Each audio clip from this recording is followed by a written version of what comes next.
When Anna was on her morning jog through a nature reserve, she saw something that stopped her in her tracks. So close to the trail, she saw a bison. As she came to a halt, the animal neared her, and while Anna was in shock, it gently pressed its head against her body. Anna couldn't believe what she was seeing. This certainly wasn't ordinary behavior. Then, Anna quickly realized that the bison was trying to communicate something. She couldn't help but wonder, what did the animal want to show her? But before we start our story, smash the like button, make sure to subscribe, and hit the notifications bell so you won't miss any new stories. The animal seemed gentle enough as it was using its hoof and scrapping it on the ground. It let out a startling sound. Anna had never heard a bison make a sound before. It resembled something between a grunt and a growl. The animal was moving its head animately. Anna knew she had to follow it, but would it be a good idea? She wondered if it was actually the right course of action. Am I really going to do this?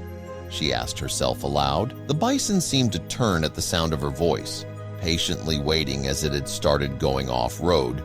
Would she even be able to find her way back? Seeing such a large animal had made her want to turn tails and run, but something had stopped her. The fact that she had frozen into place after seeing it and it nearing her so slowly and patiently, almost as if it was trying not to scare her off, it was astonishing.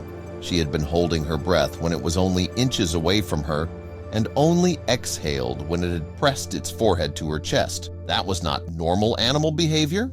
Anna had never been that close to a bison before, or any animal for that matter.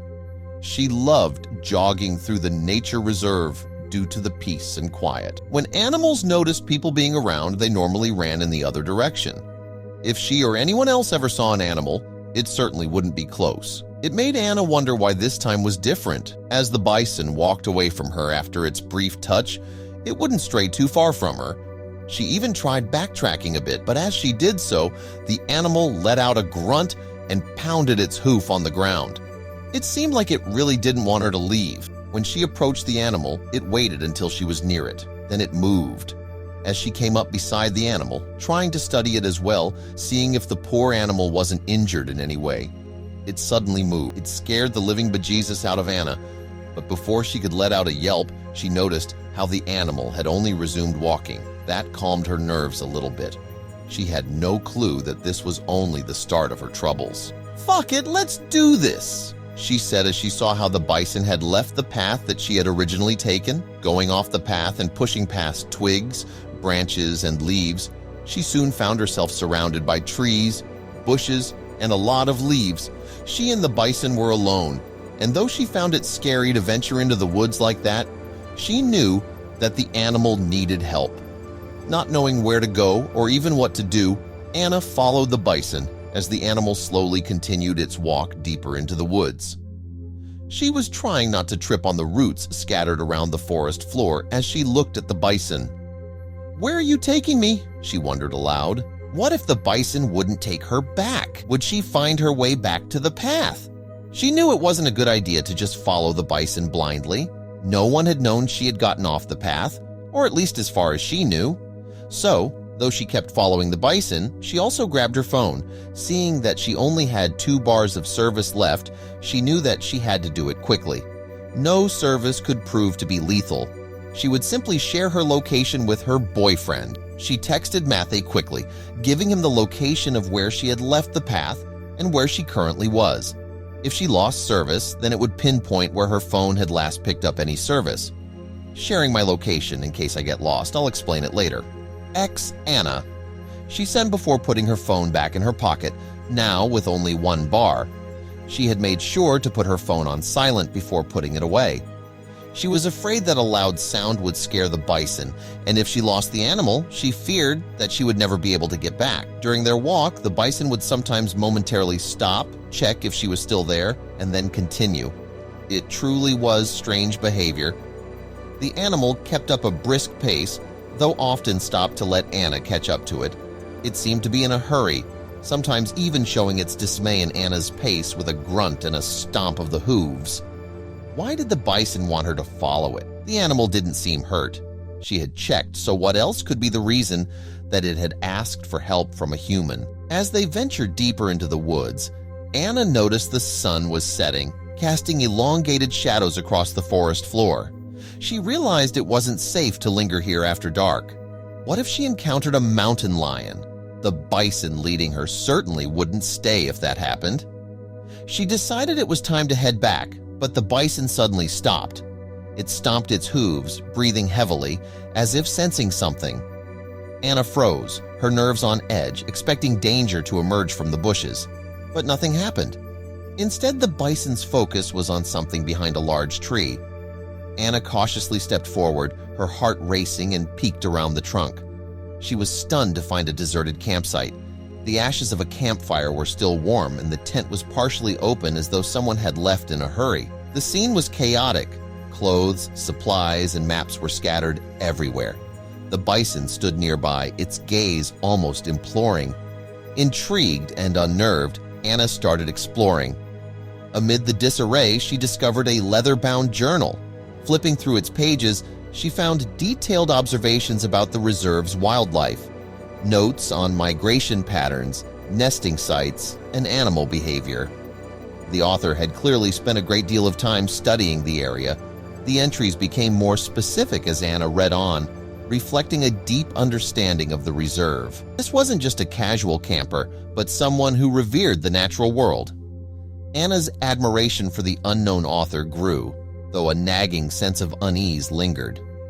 As the evening shadows lengthened, Anna felt the bison's persistence was more than coincidence. Its behavior seemed almost purposeful, as though it was urging her to uncover the truth behind the abandoned campsite. Following the footprints, Anna gasped at what she saw next. Venturing beyond the campsite, Anna stumbled into a clearing that hinted at chaos. Broken branches and scuffed ground suggested a struggle, and her unease deepened when she noticed dark, dried stains, traces of blood. The grim evidence hinted that whatever had happened here was far from harmless, raising more questions about the abandoned camp and its occupants.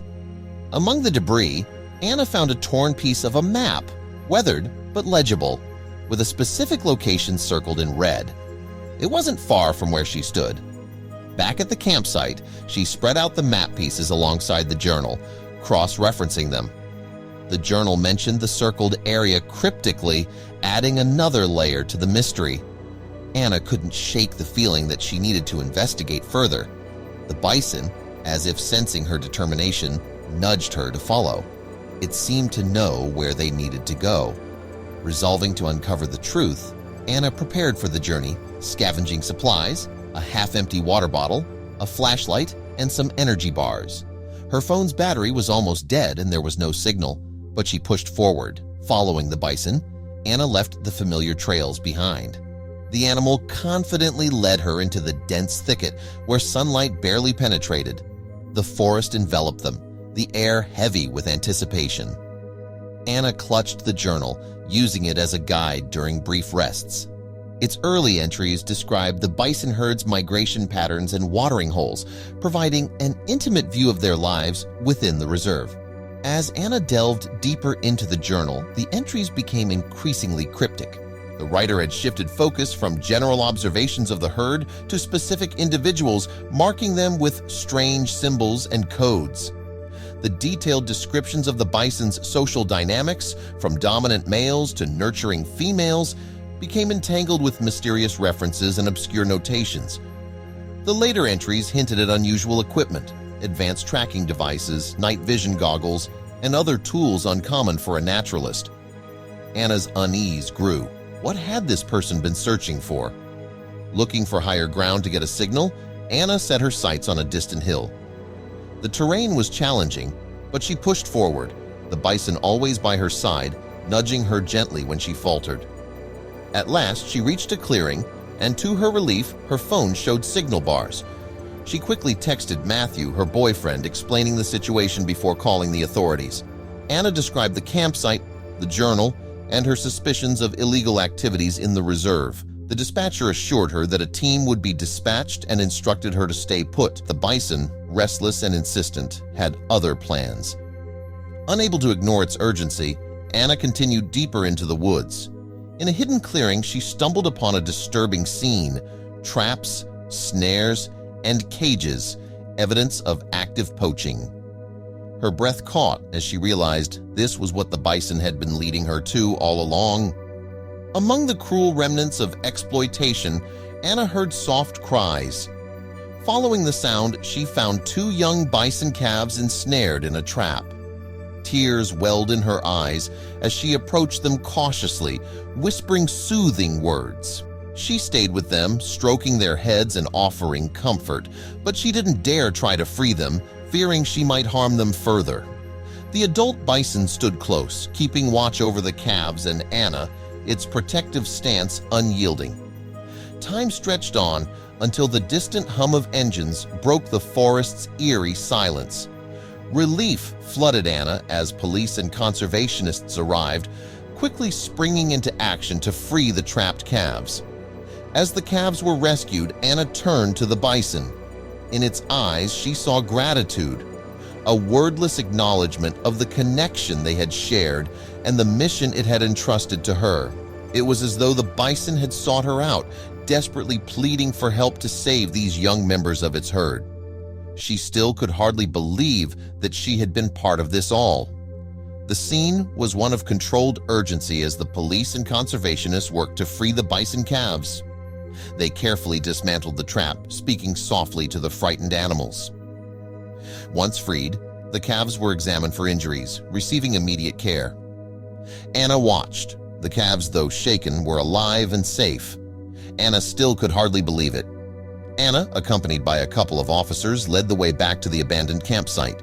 She showed them the journal, and with his DNA scattered around, they would find a way to identify the poacher.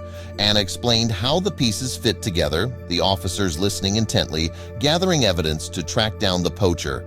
Based on Anna's information and the evidence collected from the campsite, the police were able to quickly identify and locate the poacher. Within hours, the individual was apprehended and brought to justice for their crimes against the wildlife. Anna felt a deep sense of satisfaction and relief. The law had prevailed and the natural balance of the reserve was restored. As Anna watched the bison rejoin its herd, a sense of peace settled over her.